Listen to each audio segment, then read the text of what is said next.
എടാ മാതാ, നിങ്ങളാരും ഇല്ലായിരുന്നെങ്കിൽ എൻ്റെ മോളുടെ കല്യാണം പോലും നടക്കില്ലായിരുന്നു. ഫക്കീറേ, എന്താടൂ താനെന്തിനാ ഇങ്ങനെ കരയുന്നു? തന്നെ ഞാൻ എവിടെയൊക്കെ അന്വേഷിച്ചെന്നറിയാവോ? ആ പഴം എവിടെയാ കൊണ്ട് വെച്ചിരിക്കുന്നത്? രംഗ, തോട്ടത്തിൽ 3-4 വാഴ കൊലച്ചു നിൽപ്പുണ്ട്. നീ പോയത് വെട്ടിയെടുത്തോണ്ട് വാ. ഇത് നാടിന്റെ അഭിമാനത്തിന്റെ പ്രശ്നമാണ്. ഇവിടെ വന്നിരിക്കുന്നവരെല്ലാവരും വയറ് നിറച്ച് ഭക്ഷണം കഴിച്ചിട്ടേ പോകാവൂ എന്നറിയിച്ചുകൊണ്ട് എന്റെ ഈ എളിയ പ്രസംഗം ഞാൻ നിർത്തുന്നു. നമസ്കാരം. എല്ലാവരും സന്തോഷമായിട്ട് പോയി ഭക്ഷണം കഴിച്ചോളൂ. ഈ ഫക്കീറിന്റെ വീട് എവിടെയാ? ഞങ്ങളുടെ ഫക്കീറിന് എന്താ ചെയ്ത സാറേ? അയ്യോ എന്റെ ഭഗവാനെ, സാറിന്റെ ഭഗവാനൊക്കെ ഞങ്ങളുടെ അമ്പലത്തിൽ തന്നെ ഉണ്ട്. ഞങ്ങളുടെ ഫക്കീറാണ് നല്ലൊരു മനുഷ്യനാ സാറേ. അല്ല, എന്ത് ചെയ്തിട്ട് ആ മനുഷ്യനെ നിങ്ങൾ അന്വേഷിക്കണേ? വെറുതെ കണ്ണി കണ്ടവരെ അന്വേഷിക്കാൻ ഞങ്ങൾക്ക് പ്രാന്താണോടാ? ആരോടെ സംസാരിക്കുന്നവരെ നിനക്ക്? വെറുതെ നിന്റെ അഭ്യാസമൊക്കെ പോലീസുകാരുടെ കയറി എടുത്താലുണ്ടല്ലോ, 4 ചാമ്പേമ്പി മുള്ള പോലും പറ്റാ നിനക്ക്. അവന്റെ വീടെന്ന് പറയടാ. ആ കാണുന്ന എന്നാ ആദ്യം അങ്ങ് പറഞ്ഞാ പറയായിരുന്നു. നമ്മൾ പിന്നെ കാര്യങ്ങളൊക്കെ അന്വേഷിക്കണ്ടേ സാറേ? എടാ, അത് പൂട്ടിയിരിക്കാണല്ലോ. അല്ല, സാറിനൊക്കെ ആരാ സാറേ പോലീസിന്റെ അടുത്ത്? വീഡിയോ ചോദിച്ചു, ഞാൻ കാണിച്ചു തന്നില്ലേ? ഈ പൊട്ടൻ ഗുണപ്പനെ കൊണ്ട് ഞാൻ ഇവന് തലയ്ക്ക് വെളിവിലോട്. താനെന്ന് ചോദിച്ചേ? ഡോ, അവനിവിടെ എന്താ പറ? അവിടെ ആളുടെ മോളുടെ കല്യാണ പരിപാടി നടക്കുക. എന്തായാലും ഇവിടെ വരെ വന്നല്ലോ, എല്ലാം കഴിച്ചിട്ട് പോകും. എടാ ശങ്കര, നീ വന്നേ. ഫക്കീറിനെ വേഗം ഇങ്ങോട്ട് വിളിച്ചോണ്ട് വന്നേ. ആകെ കൊളായെന്ന് തോന്നുന്നേ. എന്താ ചെയ്യേണ്ടത്? രംഗ, പറഞ്ഞ കാര്യം എന്തായി? നാട്ടുകാർ കാത്തിരണം. ഒന്ന് ഇങ്ങോട്ട് വന്നേ. രംഗ, നീ കാര്യം എന്താന്ന് വെച്ചാ പറ. ഫക്കീറിനെ കൊല വെട്ടാനായിട്ട് വീടിന്റെ അങ്ങോട്ട് പോയപ്പോ പോലീസുകാര് അവിടെ ചോദ്യം ചെയ്തോണ്ടിരിക്കുക.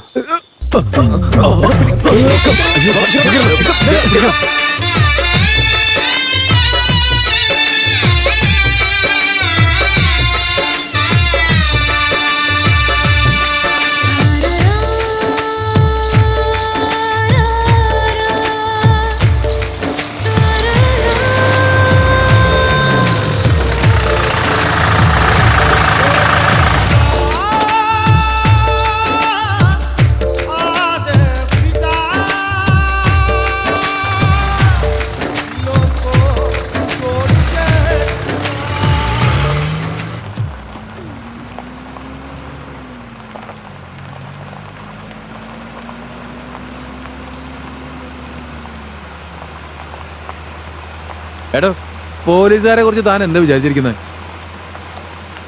ഏതോ ഒരുത്തി വന്നിട്ട് അവളുടെ ഭർത്താവിനെ ഒരു സാവിത്രി വെച്ചുകൊണ്ടിരിക്കാത്രേ. അവൻ സകല തോന്നിയാസം കാണിച്ചതിന് ആ സാവിത്രി ഞാൻ എന്ത് ചെയ്യാന്? അതും ശരിയാ, ഒന്നും ചെയ്യാൻ പറ്റത്തില്ല. വിട്ടുകളാ. എന്താന്ന്? ഒന്നുമില്ല, ഈ നാട്ടിലോട്ട് ഇന്നലെ വന്നേന്ന് ചോദിച്ചതാ. എന്ത് പറയാനാടോ? ആട്, മാട്, കോഴി, തുണി, ചെരുപ്പ് കാണാതായ പോലും കംപ്ലൈന്റ് തരുമല്ലേ? ഇതൊക്കെ വലിയ ഇന്റർനാഷണൽ സ്മഗ്ലിംഗ് ആണല്ലോ. ഞങ്ങൾ ഇതൊക്കെ കണ്ടുപിടിക്കണം. മനുഷ്യനെ ഉറപ്പിക്കാൻ. ഓ, അപ്പൊ നിങ്ങള് തുണിയും കൊണാനും കണ്ടുപിടിക്കാൻ ഇറങ്ങിയതാ അല്ലേ? അതല്ല, ഫക്കീറിനെ അന്വേഷിച്ച് നിങ്ങൾ ഇറങ്ങിയതിന്റെ കാര്യം എന്താണെന്ന് അറിയാൻ ചോദിച്ചാ. മോട്ടോർ കാണാനില്ലെന്ന് പറഞ്ഞിട്ട് ഞങ്ങൾക്ക് ഒരു കംപ്ലൈന്റ് കിട്ടി. ഈ മോഷണ സാധനങ്ങളൊക്കെ വാങ്ങുന്ന ആക്രി കടക്കാരാണല്ലോ. ഫക്കീറിന്റെ പരിപാടി അത് തന്നെയാണല്ലോ. അവൻ വീട്ടിലുണ്ടോന്ന് അന്വേഷിച്ച് ഇറങ്ങിയപ്പോ പോലീസ് വണ്ടി തന്നെ ആംബുലൻസ് ആക്കി മാറ്റിയില്ലേ? ഇനി സാറൊന്നും പറയണ്ട, എനിക്കെല്ലാം മനസ്സിലായി, എല്ലാം മനസ്സിലായി. എടാ ഫക്കീറെ, കുഴപ്പമില്ല കേട്ടോ.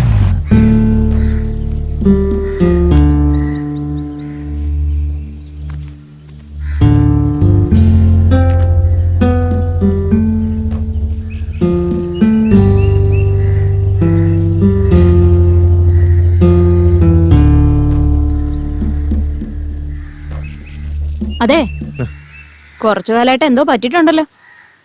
സമാധാനമില്ല, ഉറക്കവും ഇല്ലാണ്ട് ഇപ്പൊ ഇച്ചിരി ബുദ്ധിമുട്ടിലാണെന്ന് എനിക്കറിയാം. അതുകൊണ്ട് ഇനി തൊട്ട് ഞാനും ജോലിക്ക് പോവാന്ന് വിചാരിക്ക. മാസം 4000 രൂപ തരാന്നാ പറഞ്ഞിരിക്കുന്നത്. നീ വാങ്ങിക്കുന്ന ശമ്പളം മാസം പലിശ അടയ്ക്കാൻ പോലും തികയില്ല. പിന്നെ എന്തിനാ ആവശ്യമില്ലാതെ ഇതിനൊക്കെ പോകുന്നേ? ഞാനൊരു വഴി കണ്ടിട്ടുണ്ട്, നമുക്ക് നോക്കാം. അയ്യടാ, നിങ്ങളെ കൊണ്ട് ഒറ്റയ്ക്ക് കൂട്ടിയേ കൂടില്ല. പിടിക്ക്, ഇത് പണയം വെച്ചിട്ട് പലിശ അടയ്ക്ക്.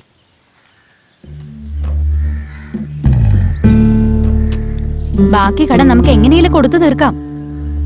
ഇനി മുതല് മാസത്തില് നമുക്ക് ഒരു പണം കണ്ടാ മതി.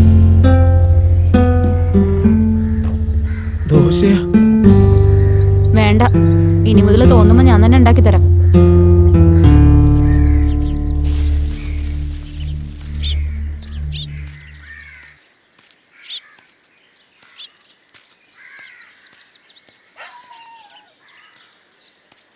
A plus B whole square equal to A square plus B square plus 2AB. A plus B whole square equal to... എന്തൊക്കെയുണ്ട് മോനെ? അതെ, ഈ കണക്കിൽ എന്തിന് ഇത്രമാത്രം ഫോർമുല ഇട്ടേക്കണെന്നൊരു പിടി കിട്ടുന്നില്ല. മാത്ത ഒരു ചായ എടുത്തോ. ഇതിപ്പോ എങ്ങനെ പറഞ്ഞു കൊടുക്കും? ഒന്ന് പറഞ്ഞതാ മോനെ, അതെന്താന്ന് വെച്ചാ ഒരാള് ശനീശ്വരന്റെ പേരില് ആഗ്രഹം നിറവേറ്റാനായി അമ്പലത്തിലേക്ക് ഒരു കാണിക്കപ്പെട്ടി കൊടുത്തു. അത് അന്ന് രാത്രി തന്നെ കള്ളന്മാര് മോഷ്ടിച്ചോണ്ട് പോയി. കൊണ്ടുപോകുമ്പോ അവരുടെ കയ്യിൽ നിന്ന് നഷ്ടപ്പെട്ടു പോയി. അത് ആ വഴി വന്ന് ഒരു ഭിക്ഷക്കാരന്റെ കയ്യിൽ കിട്ടി. അയാളത് വെറും 30 രൂപയ്ക്ക് ഒരു ഹോട്ടൽ ഉടമയ്ക്ക് കൊടുത്തു. ഒരാർത്തി ചെറുക്കൻ വെറും 5 രൂപ കമ്മീഷന് വേണ്ടി അതിന് 200 രൂപയെന്നും പറഞ്ഞൊരു കച്ചവടക്കാരന് വിറ്റു. ആ കച്ചവടക്കാരൻ അയാളുടെ കസ്റ്റമർക്ക് അത് 500 രൂപയ്ക്ക് വിറ്റു.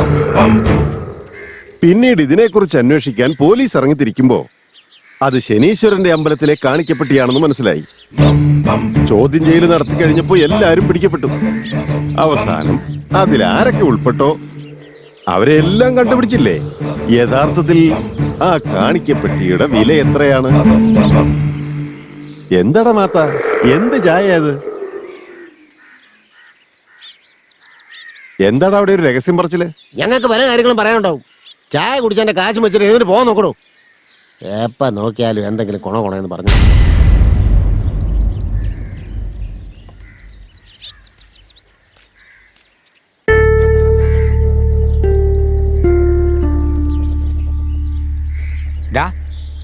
നീ അവന്റെ പക്കിട്ട് കയറുന്ന എന്തിനാ? താനൊന്നും മിണ്ടായിരിക്കണോ? അയാളെ പറഞ്ഞ തനിക്കെത്താടോ? ഫക്കീറിന്റെ കാര്യം എന്താണെന്ന് പറയണോ? അതെന്താന്ന് വെച്ചാ മിണ്ടായിരിക്കണേ, കുറച്ചു നേരം മിണ്ടായിരിക്കും.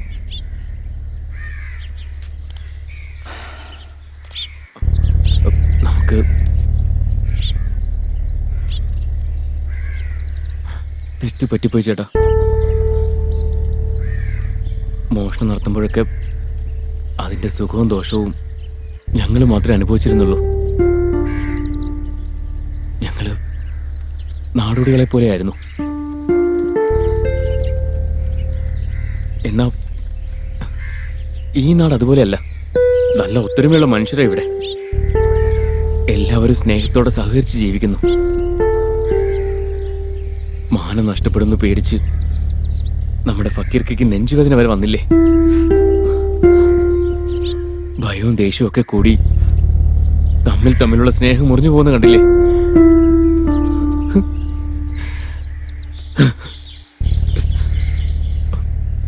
വേണ്ട, ഇതിപ്പോ ഇവിടെ വെച്ച് നിർത്തിയേക്കാം. ഞാൻ തന്നെ പോലീസ് സ്റ്റേഷനിൽ പോയി സറണ്ടർ ആയേക്കാം. ഞാനും വരും. പോലീസ് സറണ്ടർ ആയിട്ട് ഒരു കാര്യവുമില്ല. നമ്മളെന്തായാലും ഇറങ്ങി തിരിച്ചില്ലേ? അതെ കറുപ്പുസ്വാമി, കൗണ്ടർ വിളിക്കുന്നുണ്ട്. പെട്ടെന്ന് വീട്ടിലേക്ക് ചെല്ല്. നിങ്ങളുടെ മോളുടെ കല്യാണക്കാരെ സംസാരിക്കാൻ വേണ്ടിയാ.